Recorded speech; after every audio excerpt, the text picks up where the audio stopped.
살아계신 하나님, 말씀 가운데 거하시며 말씀으로 역사하시는 하나님, 이제 말씀을 받사오니 이 말씀을 통해서 역사하시는 우리에게 주시려고 하는 아버지의 음성을 듣고 또 아버지께서 원하시고 알게 해주시려는 아버지의 뜻을 알게 되는 놀라운 성령님의 역사의 현장이 되게 해 주시옵소서. 예수님의 이름으로 기도합나이다. 아멘. 세상에는 참 많은 것들이 있고 많은 일들이 날마다 끊이지 않고 일어납니다. 그런데 우리 인간은 세상에 있는 많은 것들 중에서 너무 모르는 게 많습니다. 우리가 아는 거는 조금밖에 되질 않죠. 또 세상에 일어나는 많은 일들을 우리는 감당할 수가 없습니다. 우리가 할 수 있는 일은 정말 너무너무 적습니다. 그래서 우리는 눈에 보이는 것만 있는 줄 알고 그게 전부인 줄 압니다. 그리고 그게 좋은 건 줄 알아요. 그래서 열심히 눈에 보이는 세상 것만 평생 쫓아다니고 삽니다. 이런 일생들을 불쌍히 여겨주셔가지고 하나님께서는 독생자 예수 그리스도를 보내주셨습니다. 독생자 예수 그리스도가 이 땅에 오심으로 말미암아 이제 인생들은 두 가지 길을 갖게 됐습니다. 하나는 세상이라는 나무에 붙어 사는 가지가 되는 인생이고, 또 다른 길은 예수님이라는 나무에 붙는 가지가 되는 인생길입니다. 주님은 내 안에 거하라 말씀하십니다. 주님 안에 거하면은, 주님께 붙어 사는 가지가 되면은 어떤 인생이 되느냐? 오늘 말씀은 첫째로 많은 가시를 맺는 삶이 된다고 말씀합니다. 5절, 나는 포도나무요 너희는 가지니 그가 내 안에 내가 그 안에 거하면 이 사람은 많은 가시를 맺나니. 나무를 보면은 열매가 달리는데 열매가 어디에 달립니까? 열매는 가지에 달립니다. 가지에 달리죠. 그런데 그 가지는 절대로 혼자의 힘으로는 열매를 맺지 못합니다. 가지가 혼자의 힘으로 열매를 맺을 수 있는 거라면은 나무에서 떨어져 나와도 열매를 맺어야 되는데, 나무에서 떨어져 나온 가지는 열매를 맺기는 것을 하고 시들어서 곧 죽어버리고 맙니다. 가지의 힘으로 열매를 맺는 것이 아니라 나무의 뿌리에서 올라오는 그 힘으로 열매를 맺습니다. 뿌리가 양분을 가지로 보내면은 가지는 뿌리에서 올라오는 그 양분을 받아가지고서 열매를 맺게 되는 것입니다. 가지가 할 일은 아무것도 없어요. 딱 한 가지만 하면 됩니다. 나무에 붙어 있기만 하면 돼요. 다른 건 할 거 하나도 없어요. 인생이 세상이라는 나무에 붙는 인생이 되면은 세상 열매를 거두면서 사는 인생이 되고, 예수님이라는 나무에 붙은 가지가 되는 인생을 살면은 예수님이 주시는 열매를 거두는 삶이 됩니다. 그런데 안타깝게도 많은 사람들이 세상이라는 나무 쪽에 붙지 않습니까? 그래서 예수님 없이 사는 사람들, 세상에 붙어 사는 사람들의 인생이 험하고 고달프고 힘든 거예요. 세상이 주는 것들은 고달프고 힘든 거 그런 것밖에 없습니다. 그러나 예수만에 사는, 예수님 안에 거하는 사람들의 삶은 다릅니다. 평안하고 기쁘고 아름다운 삶을 살게 되는 겁니다. 얼마나 많은 사람들이 참 낙심하고 살고 심지어는 서로 목숨을 끊으려고 하는 그 순간에 예수님을 만나고서 예수님 안에 거하는 삶으로 변해가지고 다른 삶을 살게 됩니까? 예수님이 주시는 것들 속에는 나쁜 것들이 하나도 없습니다. 세상 것들은 얼른 보면 그럴듯해 보이죠. 행복하게 해줄 것 같아 보입니다. 그러나 세상은 우리를 행복하게 해서 능력도 없고 인간을 행복하게 만들어 줄 마음도 없어요. 세상은 그런 인격체가 아닙니다. 오히려 인생들로 하여금 서로 싸우게 만들고 불행하게 만듭니다. 그래서 세상이라는 나무에 붙어 사는 사람들이 싸우는 거예요. 싸워서 이겨야만 내가 가질 수 있으니까. 그러므로 어떻게 해서든지 이기려고 속이고 모략질하고 거짓말하지 않습니까?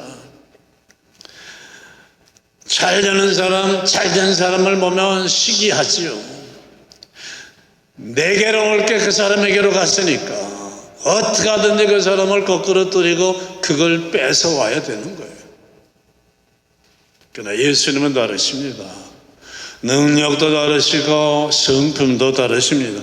모든 사람 다 넘치도록 풍성하게 될 수 있는 능력도 가지고 계시고 모든 사람들을 사랑하면서 행복하게 만들어주시기 위한 그런 간절한 마음도 가지고 있어요. 하늘에 태양이 있습니다. 태양은 어떤 누구에게만 빛을 비춰주는 게 아니죠. 세상 모든 사람들에게 밝은 빛을 비춰주고 따뜻한 열을 공급해 줍니다. 조금도 모자람 없이 날마다 풍성한 빛과 열을 주는 겁니다. 예수님이 그런 분이십니다. 모든 사람들을 복되게 해 채워주시기에 조금도 부족함이 없으십니다. 그러니까 예수님 안에서 살아가게 되면 싸우고 다투고 경쟁할 필요가 없어요. 넘치도록 누구에게나 풍성하게 주실 수 있습니다. 그래서 기독교는 사랑의 종교입니다. 누구나 하나가 되고 누구나 서로 사랑하게 됩니다. 물론 진짜 그리스도인, 주님 안에서 거하는 그리스도인이 될 때 그렇게 되는 거죠. 그래서 기독교 국가들을 보면은 가난한 사람, 가난한 나라들을 돕고 나눠줍니다. 대한민국이라는 세계에서도 밑에서 몇 번째 안 되도록 가난한 나라가 이렇게 풍성하게 된 것도 모든 기독교 국가들이 도와줘서 이렇게 된 거 아니겠어요? 또한 예수님 안에 거하는 기독교인들은 남을 미워하는 게 아니라 원수도 미워하는 게 아니라 용서하고 사랑합니다. 물론 이것도 진짜로 예수님 안에 거하는 진짜 그리스도인이 될 때 얘기죠. 예수님 안에서는 풍성히 거두는데 무엇을 거두느냐? 영적인 열매와 육적인 열매를 거두기 때문에 그렇게 됩니다.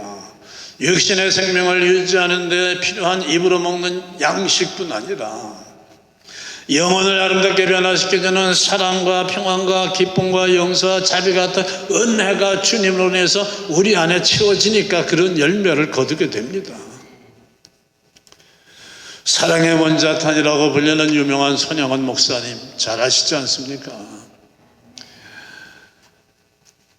1948년 여수 순천 반란 사건이 일어났을 때 공산당원 중에 안재선이라는 청년이 목사님의 두 아들을 죽였습니다. 나중에 붙잡혀가지고 사형을 받게 됐는데 손양원 목사님이 이 사람을 용서해 주고서 구명운동을 일으켜가지고 살려냈어요. 그리고 양아들을 삼았습니다. 양아들을. 이 안재선이라는 사람은 좋은 장로님이 나중에 됐습니다. 그리고 그 아들 안경선은 목사가 돼서 애양원에서 한생병 환자들을 돌보고서 평생을 사역한 손양원 목사님처럼 아프리카의 부룬디라는 가난한 나라에 가서 한센병 환자들, 옛날 말로 하면 문둥지병자를 돌보는 사역을 하고 있어요. 이런 거는 세상이 주지 못하는 거. 그래서 세상을 쫓아다니는 삶에서는 거두지 못하는 열매입니다. 주님 안에 거하면서 주님을 따라 사는 인생이 되니까 주님이 주시는 영적 열매를 거두어서 사랑으로 충만한 사람이 돼가지고 할 수 있게 되는 거예요. 예수님을 모르고 세상만 알고 살아가는 사람들과 예수님 안에 거하는 인생은 전혀 다른 인생이 되어버리고 맙니다.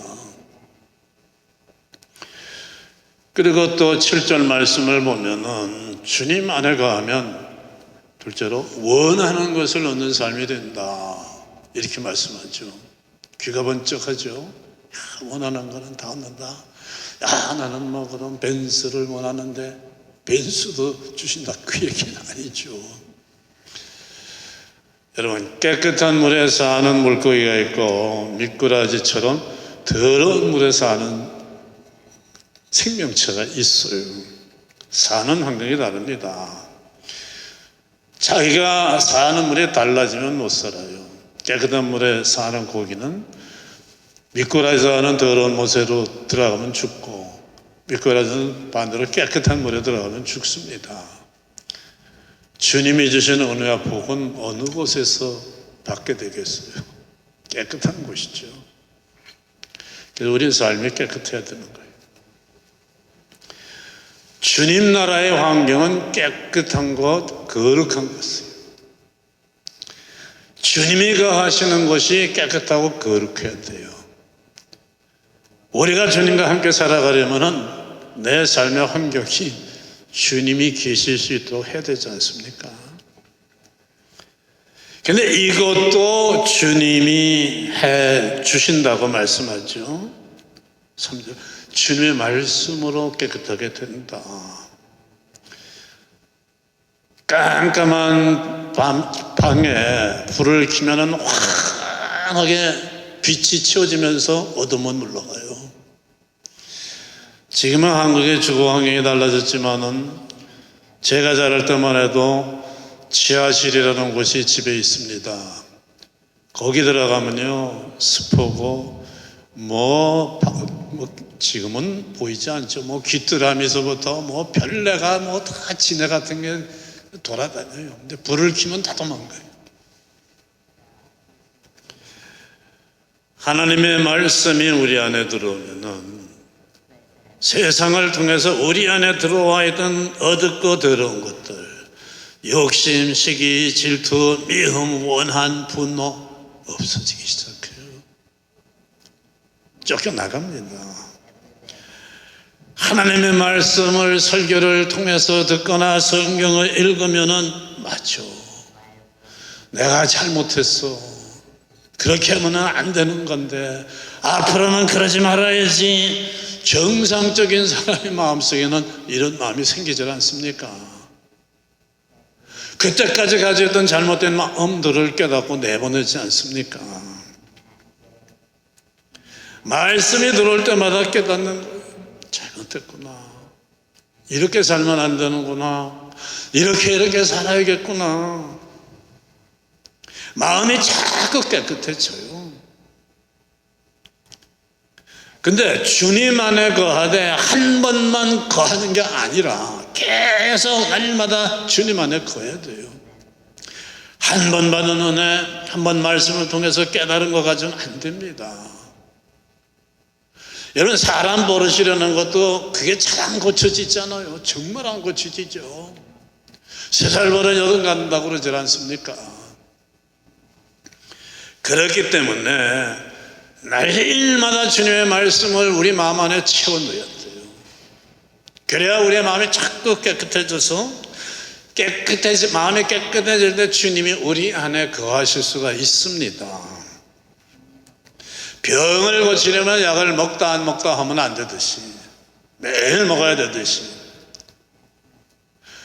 주님 안에 거하려면 우리가 항상 말씀으로 우리를 깨끗하게 지켜야 됩니다. 나뭇가지에 벌레가 끼고 자꾸 세상 것들이 끼어오듯이 우리에게도 자꾸 세상 것들이 끼어들어오기 때문에 말씀으로 날마다 이 세상 것들을 씻어내야 합니다. 그래서 7절은 우리가 이렇게 말씀을 따라 말씀 충만한 삶을 살면은 우리가 구하는 건 뭐든지 다 원하는 대로 받게 된다고 말씀하는 거예요. 근데 이 무엇이든지 구하라 할 때 무엇이든지 뜻을 알아야 됩니다. 몇 번 벤츠를 주세요, 그게 아니고 자, 여러분, 전쟁이 일어났습니다. 대통령이 사령관을 불러가지고 장군, 전권을 가질 때는 무엇이든지 장군 마음대로 하시오. 무엇이든지 장군 마음대로 하시는 이 장군이 가가지고 아무거나 지 마음대로 하면은 바보죠. 무엇이든지 장군 마음대로 하시고 대통령이 말할 때는 한 가지 조건이 있습니다. 승리를 위해서는, 전쟁을 이기기 위해서는 무엇인지 마음대로 하십시오 하는 거죠. 주님이 무엇이든지 구하라고 하는 것은 당연히 하나님께 영광을 돌리는 일, 악을 물리치는 일, 이런 것을 위한 것이면 무엇인지 구하면 다 주신다는 말씀이에요. 그러니까 내가 구하는 것이 하나님이 원하시는 일과 하나님의 영광을 위한 일과 일치되었대요. 오늘 주님이 포도나무에 비해서 말씀을 하죠. 포도나무로 그래서 얘기한다면은 포도낭사를 위해 필요할 것은 뭐든지 다 준다는 말씀이에요. 씨를 주시고 농사지을 농기근을 주시고 비료도 주시고 물도 주시고 볕도 주시고 건강도 주신다는 말이죠. 근데 마음속에 비료값을 받으면 뭐 이거 받고 이거면은 내가 이걸로 가서 뭐 옷도 사입고 뭐 막걸리도 한잔 해야지 하면은 주님이 안 주시죠. 그래서 우리의 마음을 꿰뚫어 보시는 하나님이 우리가 구할 때 정말 하나님께서 정말 이 사업을 번창게 해주시면은 하나님을 위해서 뭐를 하겠습니다 할 때도 안 주실 때가 있어요. 왜? 그 순간에는 그 마음이 진실이겠죠. 그런데 받고 나면은 마음이 달라질까를 꿰뚫어 보시는 주님은 안 주세요. 그때는 정말 달라질 때까지는. 주님은 다 아시기 때문이죠. 그래서 본인은 내가 진짜 이 마음으로 기도하고 구하는데 안 주신다고 할지 모르지만은 주님은 그 마음을 아시기 때문에, 이 사람이 그 다음에 뭘 할지 아시기 때문에 주시지 않을 때가 있습니다. 그래서 우리는 진실된 마음으로 하나님의 영광을 위해서 모든 걸 강구하는 단계로 올라가야 돼요. 그래서 말씀의 삶을 살아야 되는 거예요. 말씀으로 우리의 삶이, 우리의 마음이 깨끗해져 가지고, 여러분 이렇게 되면요, 우리의 마음이 깨끗해지면은 하나님이, 주님이 원하시는 게 뭔가를 알게 돼요. 왜? 마음이 깨끗해지면 내 마음속에 있던 내 욕심과 이기심과 모든 게 없어지죠. 내 욕심이 있을 때는 하나님과 주님이 안 보여요. 내가 필요한 것만 구해요. 근데 내 마음이 깨끗해질 때 내 욕심은 사라져 있는 겁니다. 주님이 뭘 원하시는지, 하나님이 뭘 원하시는지가 보이게 됩니다. 그걸 위해서 마음이 뜨거워지게 돼 있어요. 그 말씀으로 마음을 깨끗하라고 주님이 말씀하는 거예요. 이제 이렇게 돼서 정말 주님이 원하시는 걸 알고 주님 안에 거하는 사람은 하나님을 영광되게 하는 삶이 됩니다. 8절이 말씀하죠. 이렇게 돼서 열매를 많이 맺으면 하나님께서 영광을 받으실 것이요. 얼마나 좋습니까? 여러분, 포도나무에 크고 이쁜 그 포도 알맹이가 정주렁 달리면 사람들이, 이야, 이 포도밭 주인은 참 좋겠다, 그렇게 말하죠. 포도밭 주인은 하나님이시고 포도나무는 예수님이시고 포도알은 우리 성도예요. 우리 성도 하나하나가 이렇게 정말 알찬 포도알이 되면은 하나님의 영광을 받으세요. 근데 썩은 포도알이 되면은, 벌레먹은 포도알이 되면은 하나님의 영광 가리죠. 여러분, 교회 다닌다고 하는데 교회 안에 썩은 포도알들이 안타깝죠. 얼마나 많아요. 그러면 주님을 아프게 해드릴 뿐이죠. 성도들의 삶이 주님이 주시는 은혜로 아름다운 믿음의 열매를 거두면서 할 때 하나님과 주님은 영광을 받으시면서 기쁘십니다. 내가 낳은 아들이, 내가 낳은 딸이 참 아름답게 자라가지고 세상에서 칭찬받는 걸 볼 때 부모가 그보다 더 기쁜 게 어디 있습니까?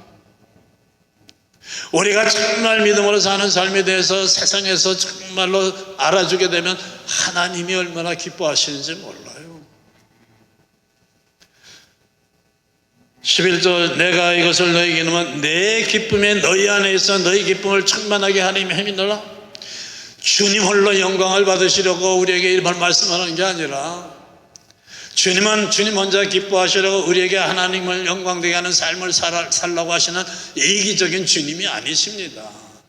어느 아빠 어느 엄마가 자식은 괴로운데 자식이 나가가지고 뭐 투잡되고 쓰리잡돼가지고 그 돈을 벌어와서 비싼 옷을 사다 주면은 자식이야 고생하든 말든 기분 좋다고 하겠어요. 우리에게 하나님을 영광되게 하는 삶을 살라고 하는 것은 함께 영광을 나누시기 위해서입니다. 우리가 하나님께 영광을 돌리는 삶을 살면은 하나님이 우리를 영광되게 해주심으로써 우리가 영광되는 삶이 됩니다. 그러므로 우리의 성도가 최고의 영광과 기쁨과 행복을 누리며 사는 인생이 되는 길은 내 자신이 아니라 하나님을 영광되게 되는 삶을 사는 데 달렸습니다.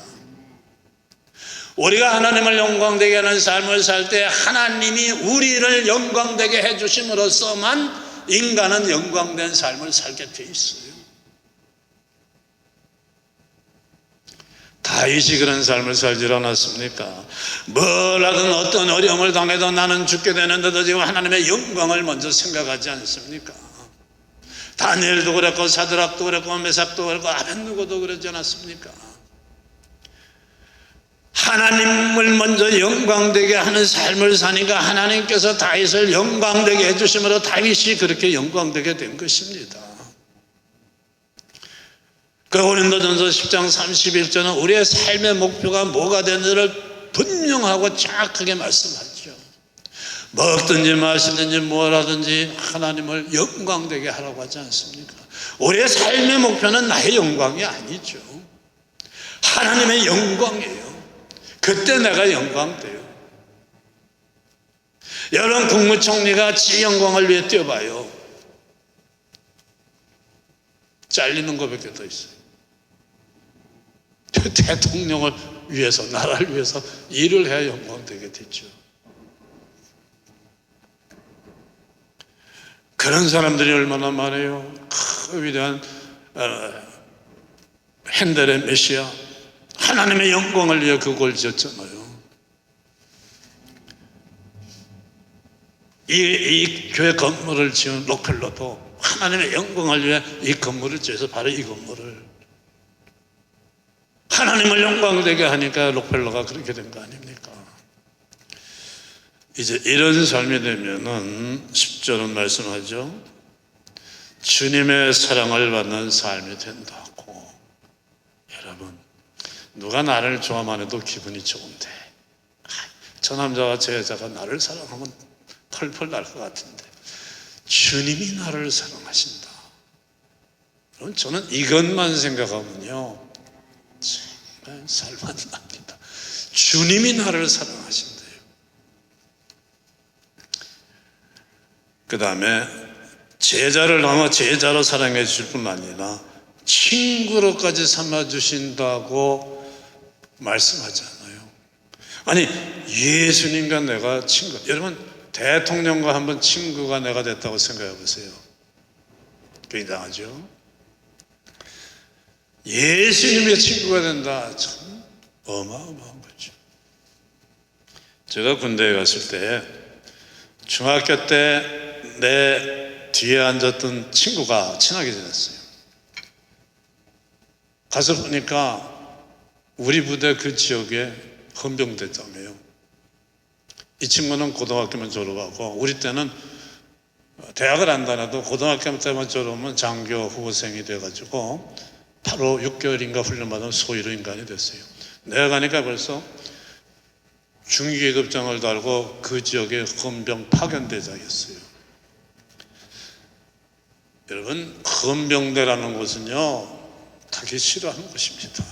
좋은 일로 가는 데가 아니죠. 세상의 경찰서와 같은 거예요. 그런데 저는 제 친구가 거기 파견대장이니까 내 집 드나들듯이 드나들었어요. 그리고 모든 그 헌병들이 뭐 제게 딱 뜻이 왜 대장 친구니까 제 부대에 있는 저보다 높은 장교들이 저한테 잘해주더라고요. 왜? 무슨 일이 생겨서 헌병대에 갈 일이 있으면은 저를 통해서 해결하면 쉬우니까. 특별히 수송장교가, 수송관이 잘해줬어요. 수송부에 있는 군인들이 제일 많이 끌려가요. 교통사고, 차량 관계 때문에. 저한테 잘해줬어요. 제가 힘이 있어서 그래요? 제 친구 보고 그랬죠. 여러분, 친구 중에 참 그런 친구가 있으면 친구 덕을 볼 수밖에 없습니다. 친구 덕분에 내 신분이나 능력은 보잘것없어도 내가 가진 것과 내 실력 이상으로 나한테 생기는 일이 많아져요. 그리고 내 실력으로 받을 대우보다 더대운 대우를 받게 됩니다. 이 생 살아가면서 예수님과 친구가 되는 것처럼 영광되는 일은 없고 수지 맞는 일은 없습니다. 예수님과 친구가 되면 여러분이 가진 능력이나 신분 이상의 일을 경험하게 됩니다. 헌병들이 저를 갖다가 깎듯이 대했듯이 세상이 달라져요. 마귀조차도 우리가 예수님의 친구가 되는 건들지를 못합니다. 내 안에 거하라, 주님 말씀하신 거한다는 뜻은요, 교제를 해야 된다는 뜻도 들어있어요. 주님과 교제하는 일이 소홀해지면 두 가지 일이 생깁니다.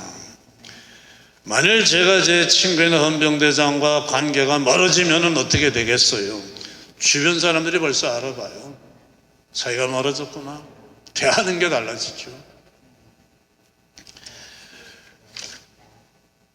우리가 주님과 멀어지면은요, 마귀는 즉시 알고 우리를 흔들어대고 쓰러뜨립니다. 그러면 우리의 삶이 고통스러워지게 될 수밖에 없어요. 우리가 주님과 연결되어 있는 순간은 건드리지 못합니다. 주님 안에 있으면 건드리지 못해요.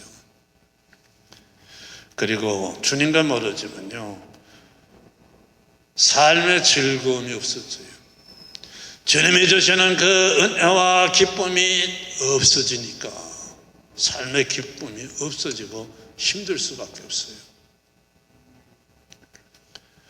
그렇기 때문에 우리는 주님과 늘 가까이 하면서 주님 안에 거하기 위해서 주님 앞에 나와 항상 잘 예배하는 일이 중요합니다. 항상 말씀과 기도를 통해서 주님과 가까이 하는 일, 주님과 교제하는 일이 제일 중요해요. 잘 예배하던 사람이 예배를 잘하지 않게 되면, 잘 기도하던 사람이 기도를 잘하지 않게 되면, 말씀 생활 잘하던 사람이 말씀을 떠나가게 되면은 그게 주님과 멀어지는 것이기 때문에 마귀는 탁 터서 우리를 칠 수밖에 없습니다. 우리는 늘 주님 안에서 주님과 교제하는 삶을 살아야 돼요. 우리의 자리는 주님 안에요. 거기를 벗어나는 순간 큰일 나는 거예요. 이 세상에는 우리를 쓰러뜨리는 것이 도처에 깔려 있습니다. 주님 안에서 주님의 보호와 주시는 은혜 가운데 살아야 돼요. 우리를 하나하나 보잘것없지만 그분이 우리의 친구가 될 때 우리의 삶은 달라질 수밖에 없어요. 그 어느 것도 우리를 건드리지 못합니다. 우리가 이렇게 주님의 친구가 되는데 16절 말씀은 너희가 나를 택한 것이 아니라 내가 너희를 택했다고 말씀합니다. 우리가 예수님의 친구가 될 자격이 있어서 친구가 되는 게 아니고 주님이 나를 택해 주셔서 친구가, 얼마나 감사한 일입니까? 14절은 또 말씀하죠. 너희가 나의 명하는 대로 행하는 건 나의 친구라. 또 13절은 참된 친구는 친구를 위해 목숨을 버린다고 말씀합니다. 주님께서 몸소 우리의 참된 친구가 되시는 것을 십자가에 달려 우리를 위하여 목숨을 버리심으로써 보여주셨잖아요. 그렇다면 우리가 주님의 정말 친구가 되길 원하면은 주님, 저도 주님의 진정한 친구입니다 보여드려야 되잖아요. 우리의 목숨까지도 드릴 수 있어야 되지 않겠습니까?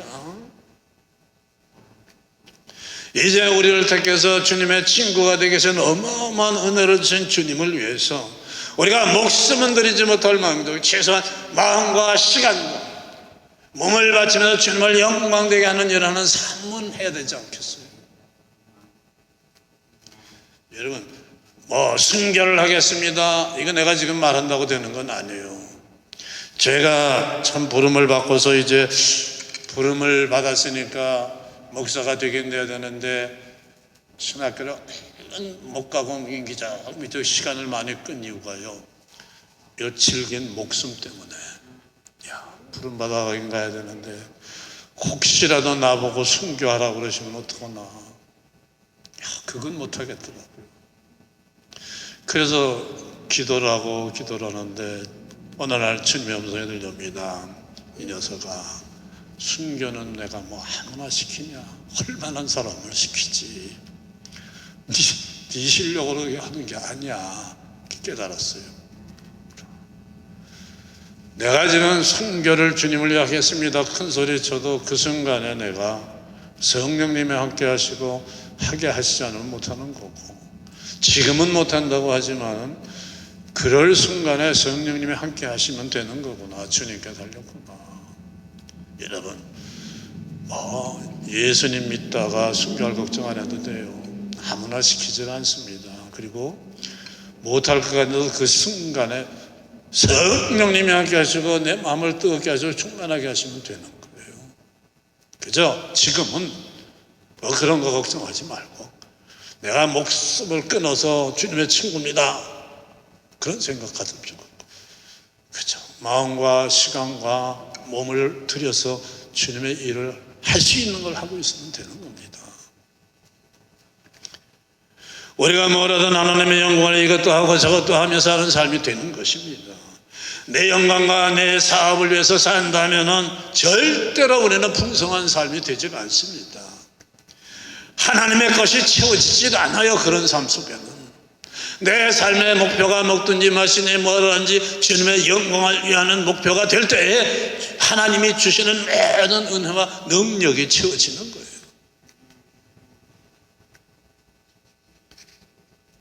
이 한 세상, 정말 짧은 세상, 먹고 사는 일 그런 데만 신경 쓰지 말고 모두 주님의 진실한 친구가 되어서 주님 안에 거하고 기도와 말씀을 통해서 주님과 결제하는 삶을 살아가면, 그러면 우리의 신분은 영광되게 되고 많은 열매를 거두어서 기쁨과 은혜 가운데 사는 인생이 됩니다.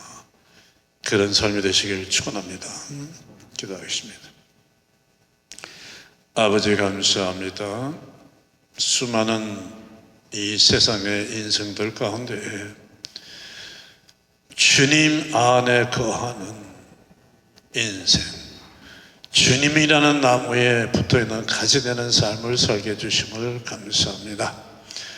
아버지여, 한순간도 주님 밖으로 나가지 말고 주님 안에 있는 삶이 되었고 삶의 목표가 하나님의 영광이 확실하게 되어서 그 삶을 살게 해 주시옵소서. 예수님의 이름으로 기도합니다.